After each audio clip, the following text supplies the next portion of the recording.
बिस्मिल्लाहिर्रहमानिर्रहीम नहमदुहु व नुसल्ली अला रसूलिल करीम। अस्सलामु अलैकुम। अब लास्ट बट नॉट लीस्ट, बल्कि सबसे ज़्यादा अहम, आपका इस्लामिक नॉलेज बहुत स्ट्रांग होना चाहिए।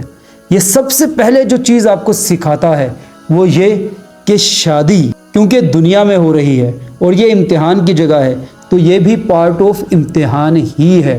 यहाँ पर जो आपका लाइफ पार्टनर है उसके साथ बशरी तकाज़े हैं। शोहर है तो उसे अपने माँ बाप को भी देखना है, अपने बहन भाइयों को भी देखना है।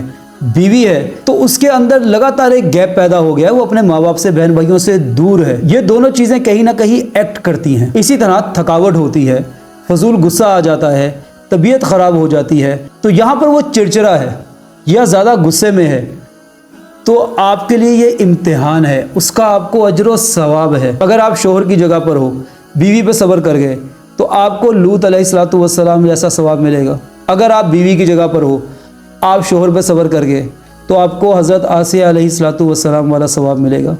तो ये चीज़ यहाँ पर जब इस्टेब्लिश हो जाती है, आप बहुत एक स्ट्रॉन्ग पर्सनैलिटी हो जाते हो। और ये जो हम लोगों ने एक अहमकाना हरकत शुरू की हुई है, लड़की वाले भी समझा रहे हैं, लड़के वाले भी समझा रहे हैं, भाई तूने उसको काबू करना है, तूने उसको काबू करना है। शादी हो रही है, मैदान जंग है, ये सोच आपके अंदर से निकल जाती है। बल्कि आप एक दूसरे के साथ काइंडनेस से, पेशेंस से, एम्पैथी से, एप्रिसिएशन से चल जाते हो। फिर हमने उलमा कराम से सुना, मर्द की कमज़ोरी औरत, औरत की कमज़ोरी तारीफ, और ये सारी औरतों की कमज़ोरी है, माँ की भी, बहन की भी, बीवी की भी, बेटी की भी। तो इन सारी जगह पर आप इसको इस तरीके से मैनेज करें। वो जो नाजायज़ रिश्तों में पड़े हुए हैं वो कर रहे हैं, जो जायज़ रिश्ते में हैं वो कर ही नहीं रहे, या कर रहे हैं तो कमी है। जिस भी लेवल पर हैं उसको मज़ीद अच्छे तरीके से बढ़ाएं। ये सब कुछ आपको इस्लाम सिखाता है।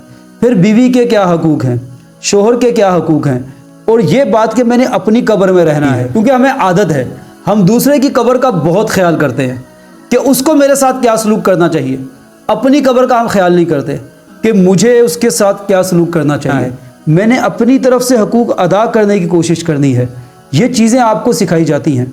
अगर दूसरे में कोई कमी हो भी तो आप ना शुक्री में नहीं जाते, क्योंकि शुक्र करना आपको इस्लाम सिखाता है। अब ये मोटी मोटी खूबियाँ मैंने आपके सामने अर्ज़ कर दी हैं। आपके जहन में कोई और हो तो कमेंट में ज़रूर बताएं, इट विल बी अप्रिशिएटेड। हम इंशाल्लाह इन खूबियों पे अलहदा भी एक एक वीडियो में बात करेंगे। कहने वाला भी उतना ही मोहताज है जितना कि सुनने वाला। अल्लाह आपको भी तौफीक दे, मुझे भी तौफीक दे। इंशाल्लाह उम्मीद है कि इस वीडियो से माशरे में बेहतरी आएगी।